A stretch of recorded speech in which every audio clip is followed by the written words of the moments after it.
दोस्तों नमस्कार, सुप्रभात, गुड मॉर्निंग, जय श्री कृष्णा। मैं आपका प्रिय दोस्त महीप सिंह राठौड़ मेरे चैनल में आपका स्वागत करता हूं, अभिनंदन करता हूं। दोस्तों आज का अपना विषय है, जैसे मेरे स्क्रीन पर दिखाई दे रहा है, स्कूल प्रोफाइल और फैसिलिटीज़ मैनेजमेंट है।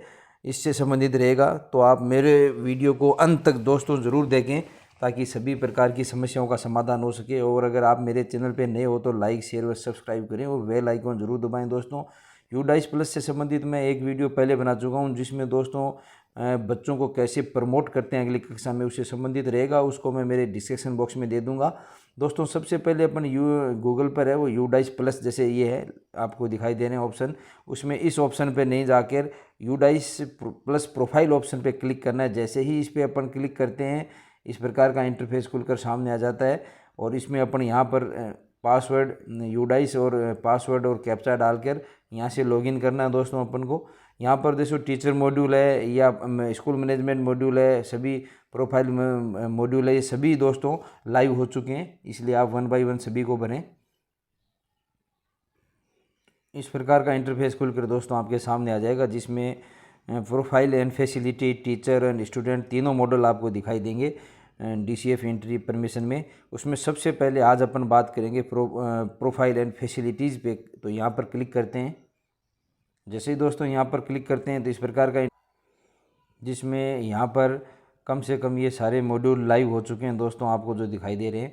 इसमें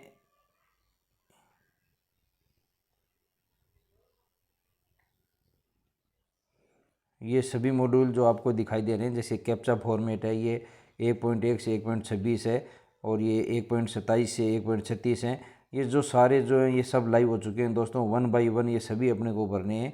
यहाँ पर 2.24 से 2.28 हैं और ये यहाँ पर 1 2 3 4 5 इस प्रकार के 11 ये मॉड्यूल हैं दोस्तों। ये सब के सब अपने को भरने हैं। जैसे मैंने यहाँ पर ये जैसे आ रहा है नोट कम्प्लीटेड, ये कम्प्लीटेड आ रहा है दोस्तों, क्योंकि मैंने इसको भर दिया इसलिए इसका नाम कम्प्लीटेड आ रहा है। तो इस प्रकार ये अपने को सारे के सारे नोट नीड करेक्शन है, क्योंकि ये पिछले साल का अपने को पिछली वित्तीय वर्ष है, पिछले साल का जो अपने को यूडाइस भरे हैं वो खुलते जाएंगे और उसमें करेक्शन करने की आवश्यकता है। जैसे ही अपन करेक्शन कर देंगे ऐसे कम्प्लीटेड लिखा हुआ दोस्तों यहाँ पर आ जाएगा।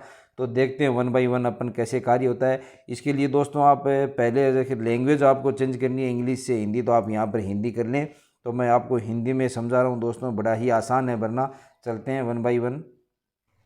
तो जैसे ही मैंने यहाँ से दोस्तों हिंदी लैंग्वेज सेलेक्ट किया है, सारा हिंदी में आ गया है और यहाँ पर डाटा एंट्री करंटली एक्टिव है, एक्टिव हो रहा है। और इसको 1 बाय 1 पे अपन क्लिक करेंगे। यहाँ पर क्लिक करके एक एक को खोल के देखेंगे दोस्तों क्या क्या इसमें है। तो इस प्रकार दोस्तों ये 1.24 से 1.36 है, इस तक है। कैसे भरते हैं, इसमें मूल विवरण, श्रेणी, प्रबंध व संबद्धता, बोर्ड आदि के बारे में है। यहाँ पर 1.27 में लिख रखा है क्या ये शिफ्ट स्कूल है, हाँ या नहीं।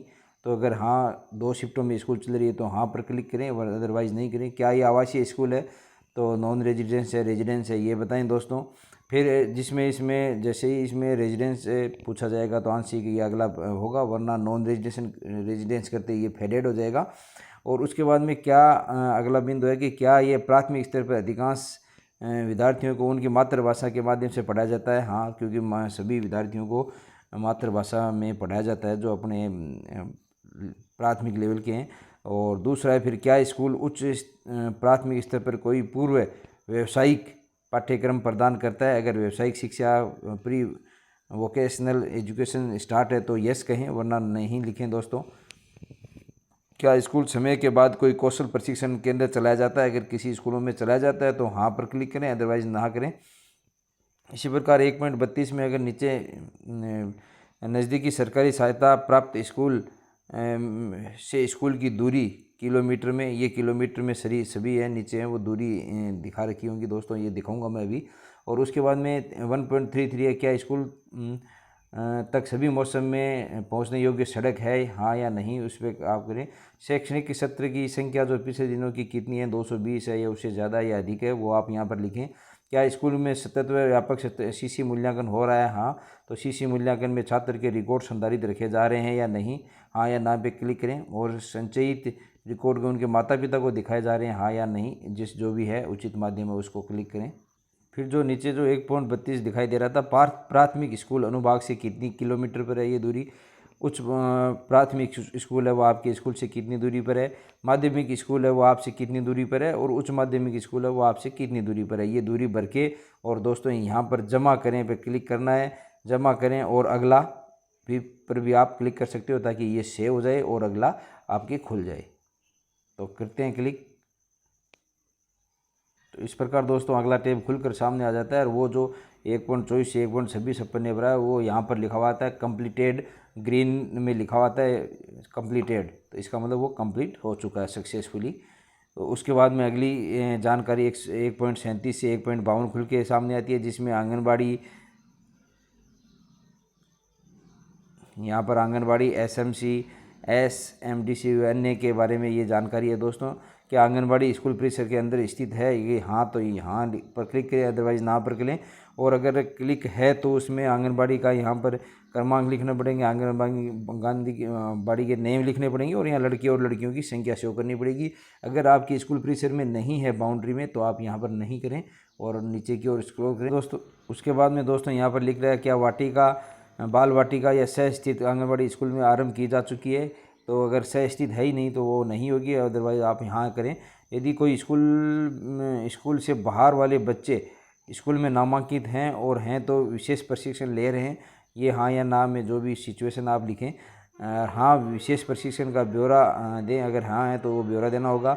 वर्तमान सत्र में उपचारात्मक शिक्षण ले रहे विद्यार्थियों की संख्या यहाँ पर शो करनी पड़ेगी। शिक्षा में सुधार या वृद्धि के लिए कक्षाओं में भाग लेने वाले छात्रों की संख्या यहाँ अंकित करनी होगी।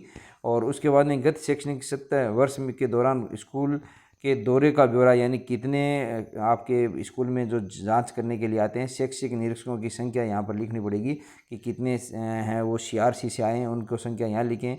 तो इस प्रकार ये सभी ब्यौरा हैं। जैसे अपन नीचे स्क्रॉल करते हैं उसी प्रकार खंड स्तर यानी ब्लॉक स्तर से कितने कर्मचारी हैं वो अधिकारी हैं वो जांच करने लिए आए हैं, और जिला स्तर पर कितने अधिकारी जांच करने के लिए आए हैं। यहाँ पर जो भी उपयुक्त संख्या है वो आप पिछले उसमें रजिस्टर में देख और अपने विजिट बुक में देख के भरें। और क्या RT मानदंडों के अनुसार स्कूल प्रबंध समिति SDMC का गठन किया गया है? हाँ, तो क्योंकि सभी स्कूलों में गठित है इसलिए हाँ करना होगा दोस्तों। यहाँ पर क्या समग्र शिक्षा दिशा निर्देशों के अनुसार स्कूल विकास एवं प्रबंध समिति का गठन किया गया है? हाँ होगा, क्योंकि नहीं होगा क्योंकि सभी में अपने को गठन करना अनिवार्य है। फिर यहाँ पर पिछले सत्र में आयोजित SMC SDMC की संख्या कितनी है वो यहाँ पर लिखनी पड़ेगी। अगर SMC/SDMC ने स्कूल विकास योजना तैयार की है तो वो तो हर वर्ष करती है दोस्तों, तो हाँ करने। और हाँ तो वर्ष का उल्लेख करें, उस वर्ष का उल्लेख करना पड़ेगा, जैसे 2024 का उल्लेख करना होगा आप अपन को यहाँ पर। तो इस प्रकार ये सभी एंट्री 1 बाई 1 अपन को भरनी होगी। फिर अपन चलते हैं 1.44 नंबर एंट्री में, जो कि इस साइड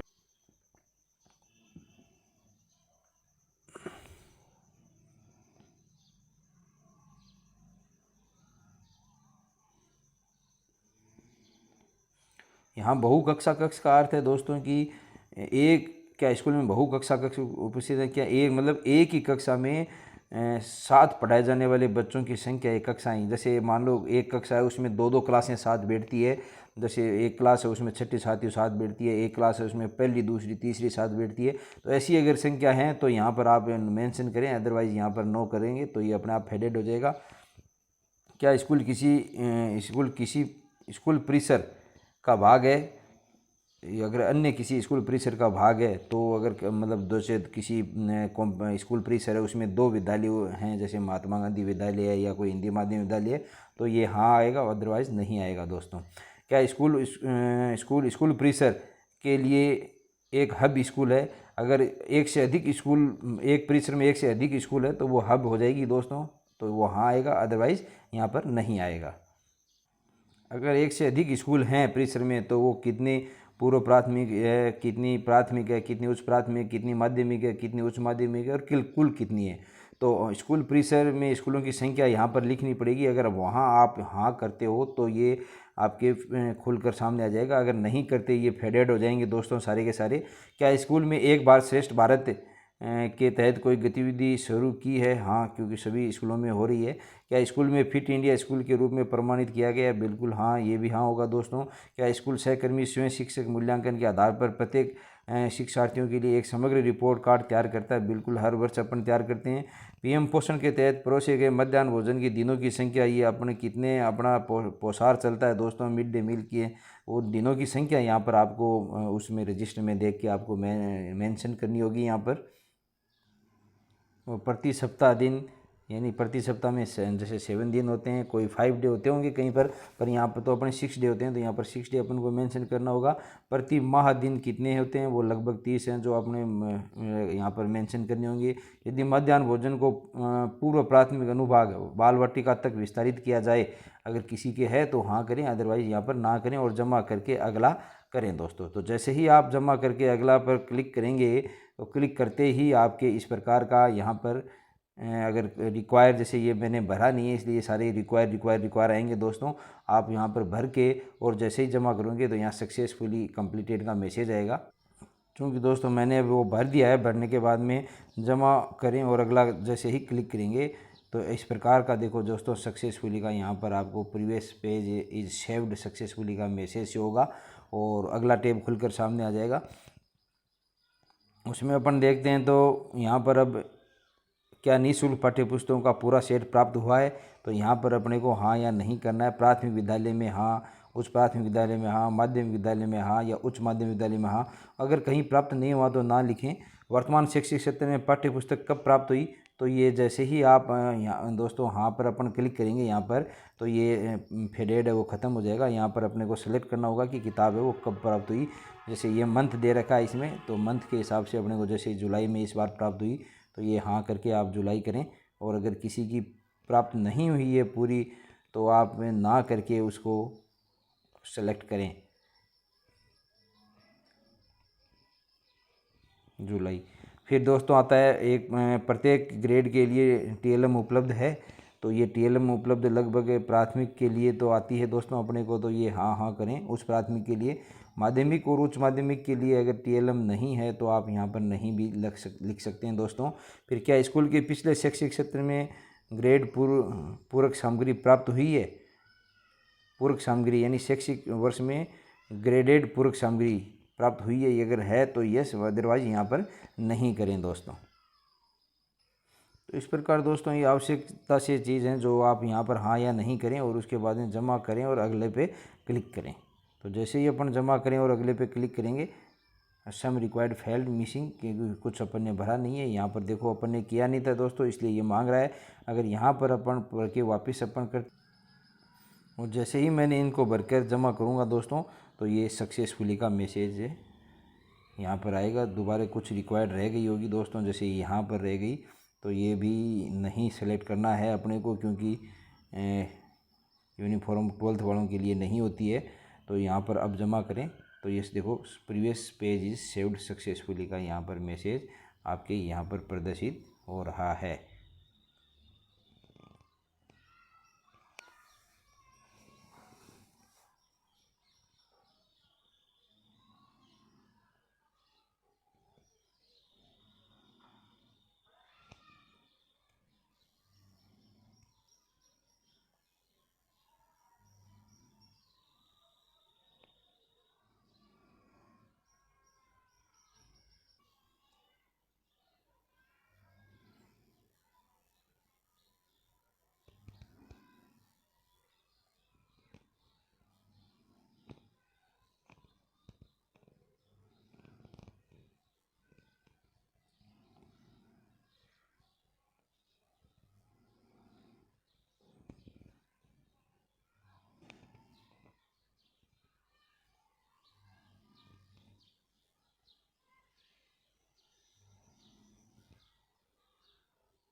तो जैसे ही उसको सेव करेंगे तो अगला सेव और अगला करेंगे तो अगला टैब खुलकर सामने आ जाएगा, पिछला सेव हो जाएगा।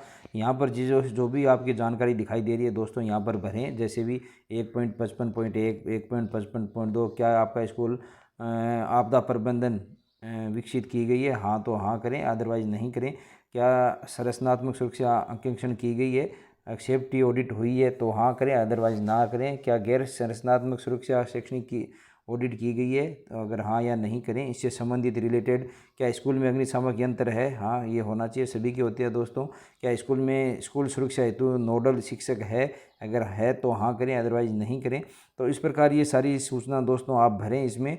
और क्या स्कूल को लड़कियों के लिए आत्मरक्षा प्रशिक्षण के लिए अनुदान मिलता है, हाँ तो आत्मरक्षा प्रशिक्षण के लिए अनुदान मिलता है तो यहाँ पर हाँ करें, क्योंकि सभी स्कूलों को आत्मरक्षा प्रशिक्षण के हेतु अनुदान दिया जाता है।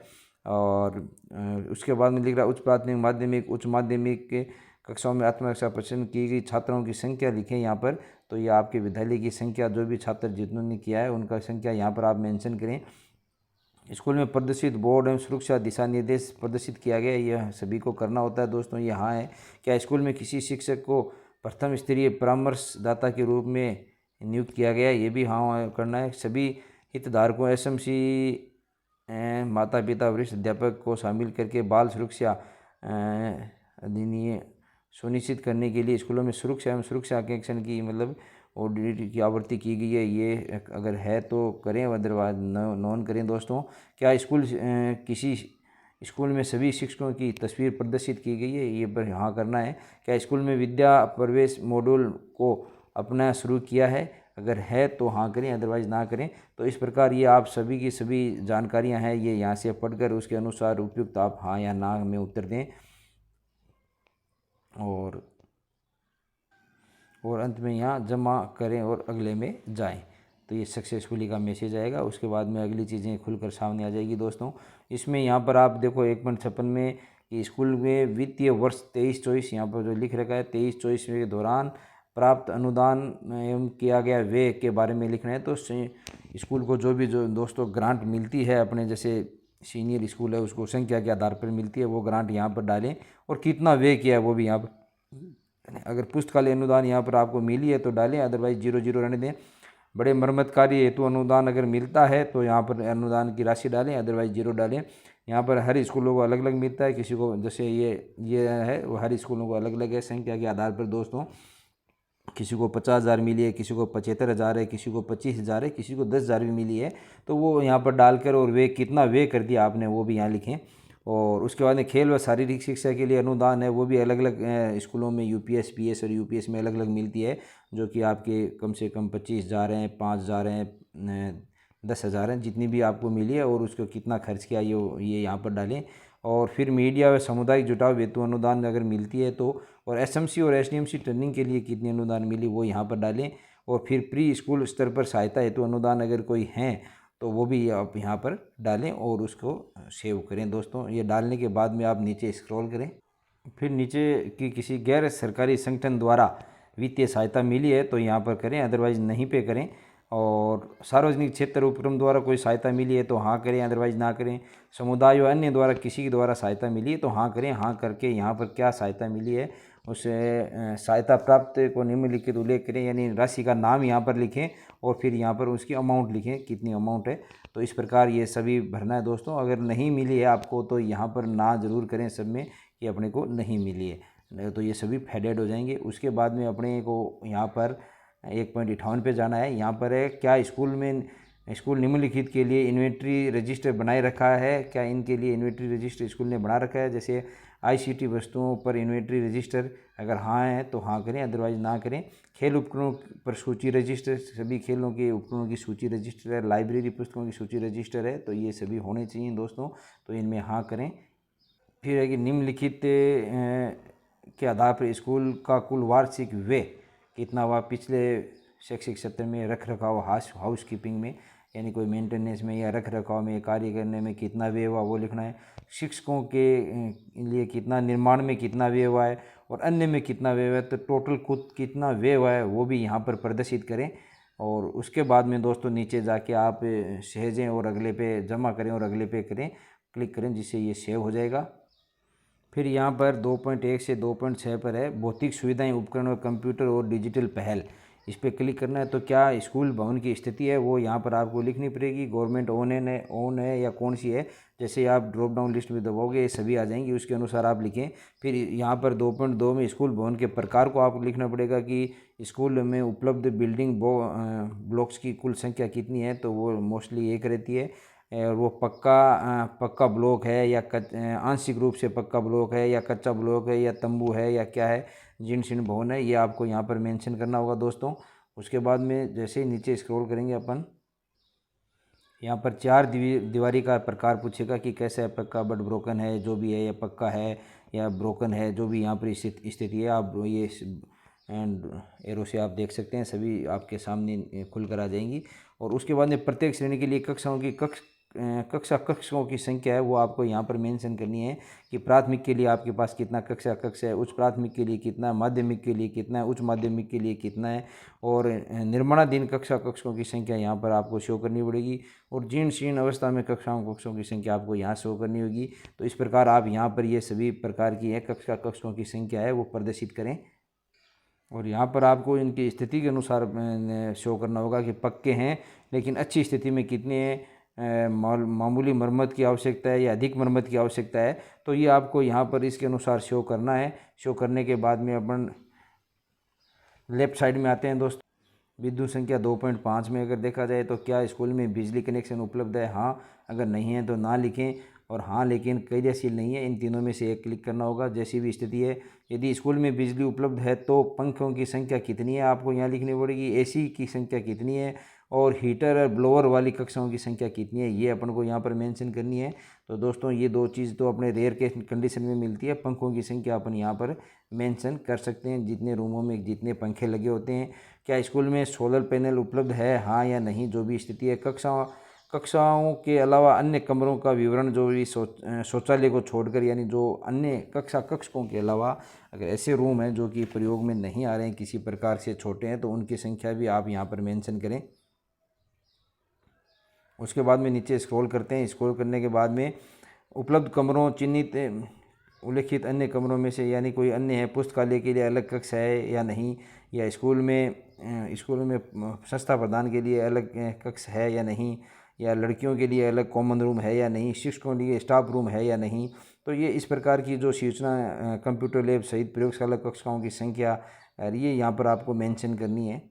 उसके बाद में आप नीचे जाएं। नीचे जाने के बाद में जैसे ही भरा गया आप जमा करें और अगला करें। करते ही ये मिसिंग रिक्वायर्ड फीलिंग है, यानी कुछ न कुछ अपन ने, ये देखो दोस्तों यहाँ पर भरा नहीं है, इसलिए ये आया। यहाँ पर अपन भरते हैं। फिर दोस्तों स्कूल में शौचालय की सुविधा के लिए 2.7 से 2.19 टेब खुल जाएगा। शौचालय कितने हैं, कितने CWSN अनुकूल शौचालयों को छोड़कर उपलब्ध शौचालय सीटों की संख्या कितनी है, लड़कों के लिए कितनी है, लड़कियों के लिए कितनी है, कुल कितने हैं, ये सभी जानकारी आपसे मांगी जाएगी, ये भरें। और आप पुस्तकालय संबंधी जानकारी भरेंगे, कितनी पुस्तकें पुस्तकालय में हैं, बुक बैंक है, पढ़ने का कोना आपके लिए उपलब्ध है या नहीं है, क्या है। तो ये सभी जानकारी आप 1 बाय 1 इसमें भरें। यहाँ पर मूत्रालयों की संख्या पूछी गई है कि शौचालय हैं, कितने मूत्रालय हैं, ये दोनों कितने लड़कों के लिए हैं, कितने लड़कियों के लिए हैं, तो ये पूछे गए हैं। उसके बाद में क्या शौचालय मूत्रालय ब्लॉक के पास साबुन के हाथ धोने की व्यवस्था है, यहाँ पर पूछा गया है। तो इस प्रकार की ये सारी जानकारी बेसिक जानकारी हैं, ये आप इसमें 1 बाय 1 दोस्तों भरें। फिर यहाँ पर पूछा गया क्या पूर्णकालिक पुस्तकालय है, हाँ तो नहीं, वरना वो नहीं करें। और पत्रिकाएँ आती है तो हाँ। बच्चों की कितनी बार लाइब्रेरी में किताबें उधार ली गई है, पढ़ी गई है, वो संख्या है। और क्या विद्यालय सुविधाओं के विस्तार के लिए भूमि है, हाँ, अगर नहीं है तो ना करें। आवश्यक अतिरिक्त कक्षाओं कमरों की संख्या अगर यहाँ पर आप मेंशन करें। क्या स्कूल में खेल मैदान उपलब्ध है, हाँ, अगर नहीं करते हैं तो आप फिर यहाँ पर ये लिखें। इनमें से जो भी लागू होता है वो आप करें कि कोई नगर पालिका या कोई अन्य ऐसी जगह है जहाँ पर शारीरिक गतिविधियों के लिए पर्याप्त व्यवस्था है। क्या पिछले शैक्षिक सत्र में छात्रों की स्वास्थ्य जांच हुई है, तो हाँ या नहीं, जो भी है उपयुक्त आपको यहाँ पर। तो कितनी बार स्वास्थ्य जांच है वो आयोजित किए गए हैं वो आप यहाँ मेंशन करें। और कितने जांच के मापदंड, ये ऊंचाई कितनी है, वजन कितना है, आँखें के, और चिकित्सक की कितनी सलाह है, ये सारी आप यहाँ पर मेंशन करें। बच्चों को दी गई कृमि गोलियों की संख्या, तो ये यहाँ पर कितनी खुराक पूरी दी गई है। और WCD के दिशा निर्देशों और बच्चों को दिए गए आयरन फोलिक की गोलियों की संख्या, जो हाँ दी है या नहीं दी है, क्या स्कूल वार्षिक स्वास्थ्य रिकॉर्ड रखता है हाँ या नहीं, तो ये सभी चीज़ें आप दोस्तों भरें। फिर यहाँ पर क्या स्कूल में अपशिष्ट वेस्ट एकत्र करने हेतु कूड़ादान है, तो ये यस करें। और उसके बाद में शौचालय के लिए तो ये भी यस हो जाएगा। रसोई गैस है हाँ। क्या स्कूल में विद्यार्थियों के लिए फर्नीचर है, तो ये अगर है सभी के लिए है तो हाँ करें, वरना आंशिक रूप से उपलब्ध करें। और विद्यार्थियों की संख्या जिसके लिए फर्नीचर उपलब्ध है कितने की है, वो संख्या यहाँ पर आपको मेंशन करनी होगी। सारा भरने के बाद में जमा करें और अगले पे क्लिक करें। फिर अगला टैब दोस्तों खुलकर सामने आ जाएगा। वो है आपके यहाँ पर भाग के स्कूलों में भौतिक सुविधाओं के उपकरण। तो ये जो जो उपकरण आपके हैं, जैसे स्टाफ क्वार्टर अगर हैं तो अदरवाइज़ नहीं करें। टिंकरिंग लैब है तो यस करें, अदरवाइज़ नहीं करें। विज्ञान प्रयोगशाला है तो यस करें, अदरवाइज़ नहीं करें। तो इस प्रकार नीचे स्क्रॉल करते जाएं। यहाँ पर ये इतने ही हैं इस साइड। और फिर क्या बोर्डिंग छात्रावास आवासीय सुविधा उपलब्ध है, तो हाँ करें, अदरवाइज़ यहाँ पर ना करें दोस्तों। 2.21 में और 2.22 में दे रखा है क्या स्कूल में निम्नलिखित प्रयोगशालाएँ हैं। अगर हैं प्रयोगशाला, जैसे कोई विज्ञान स्कूल है तो उसमें भौतिक विज्ञान, रसायन विज्ञान, जीव विज्ञान प्रयोगशालाएँ होंगी, तो अगर हाँ करें, अदरवाइज़ आप यहाँ पर ना करें। क्या स्कूल में निम्नलिखित उपकरण हैं, जैसे ऑडियो विजुअल, सार्वजनिक पता प्रणाली, विज्ञान किट है, गणित किट है, बायोमेट्रिक उपकरण है या नहीं है, ये करके और यहाँ पर जमा करें और सहजे अगले पे करें, तो ये जमा हो जाएगा दोस्तों। फिर उसके बाद में आता है भाग 6 में इसी में ही कि कंप्यूटर और डिजिटल फाइल यानी कंप्यूटर, तो डेस्कटॉप पीसी कितने उपलब्ध हैं, लैपटॉप नोटबुक कितनी उपलब्ध है, टैबलेट कितने हैं और प्रिंटर कितने हैं, ये सभी जो स्कैनर कितने हैं, सर्वर कितने हैं, वेब कैमरा कितने, स्मार्ट टीवी कितनी है, 2 संख्या यहाँ पर लिखें। क्या स्कूल में इंटरनेट की सुविधा उपलब्ध है, हाँ करनी होगी दोस्तों, सभी जगह है। स्कूल में उपलब्ध इंटरनेट सुविधा के प्रकार है वो आप मोबाइल फ़ोन इंटरनेट भाई जो भी है आपके मोडम आप यहाँ पर करें। क्या इंटरनेट सुविधा तक पहुँचने का कार्य का उपयोग शैक्षणिक उद्देश्य के लिए किया जाता है, ये तो हाँ होगा दोस्तों इसमें। उसके बाद में 2.26 में क्या स्कूल में कंप्यूटर ICT लैब उपलब्ध है, हाँ तो हाँ करें, अदरवाइज ना करें दोस्तों। उपयुक्त कंप्यूटर ICT प्रयोगशालाओं की संख्या कितनी है, तो 1 या 2 जो भी हैं वो यहाँ पर करें आप। फिर केवल सरकारी और सरकारी सहायता प्रदान विद्यालयों के लिए ये आपको करना है कि कार्यान्वयन का वर्ष कितना है, ICT लैब काम कब कर रही है, ICT लैब के बारे में है, कौन सा मॉडल है और ICT लैब प्रशिक्षक का प्रकार क्या है, उपलब्ध है या नहीं है। क्या स्कूल में निम्नलिखित सुविधाएं हैं, कैसे शिक्षण के लिए ICT आधारित उपकरणों का उपयोग किया जा रहा है, स्कूल में ई सामग्री डिजिटल सामग्री संसाधनों तक पहुंच है, तो ये आप यहाँ हाँ करें दोस्तों, क्योंकि सभी सामग्री अब उपलब्ध हैं यहाँ पर। CWSN के लिए सहायक तकनीकी आधारित समाधान ये नहीं है तो नहीं करें, हाँ तो हाँ करें। TV चैनलों तक पहुँच है तो यस करें, DTH है या नहीं, अदरवाइज़ ना करें। क्या स्कूल में डिजिटल लाइब्रेरी है, अगर है तो हाँ, अदरवाइज़ ना करें। पुस्तकों में उपलब्ध ई पुस्तकों ई सामग्री की संख्या कितनी है, अगर ये हाँ करेंगे तो यह संख्या पूछेगा दोस्तों, आपको संख्या मेंशन करनी होगी। अदरवाइज वापस डैशबोर्ड पर जाएं, यानी आपने लगभग पूरा भर दिया, यहाँ कंप्लीट हो जाएगा तो वापस डैशबोर्ड पर चलते हैं। डैशबोर्ड पर चलने के बाद में अगर देखा जाए तो दोस्तों देखो यहाँ पर सारा मेंशन आ रहा है कि ये पूरा है पूरा है पूरा है, यानी ये अपन ने पूरा कर दिया है इन सभी को। तो इस प्रकार ये कंप्लीट करने की प्रोसेस है जो आप यहाँ पर देख रहे हो, सब के सब पूरे हैं। और इसमें लास्ट में ICT डिजिटल पैर में सुधार की आवश्यकता है, यानी ये पूरा नहीं हुआ है, इसको अपन ने पूरा नहीं किया है, तो इसको वापस अपन खोलते हैं और इसको पूरा करते हैं। तो सबमिट नहीं किया होगा अपन ने, जमा करें, जमा नहीं किया तो जमा करें। और इस प्रकार अब वापस डैशबोर्ड पर अगर अपन जाएंगे तो ये सारे जमा करें, सब जमा पूरा आएगा। और DCF भरना अभी तक पूरा नहीं हुआ है दोस्तों। तो इस प्रकार ये सभी पूर्ण कंप्लीट हो गए हैं, सभी प्रोफाइल हैं वो कंप्लीट हो गए हैं। तो इस प्रकार आप UDICE का पूरे ये प्रोफाइल एंड फैसिलिटीज़ मॉड्यूल है उसको कंप्लीट करें दोस्तों। और टीचर मॉड्यूल के लिए भी मैं जल्दी आपके लिए वीडियो सेवा में प्रेषित करूंगा। धन्यवाद, आपका प्रिय दोस्त महीप सिंह राठौड़।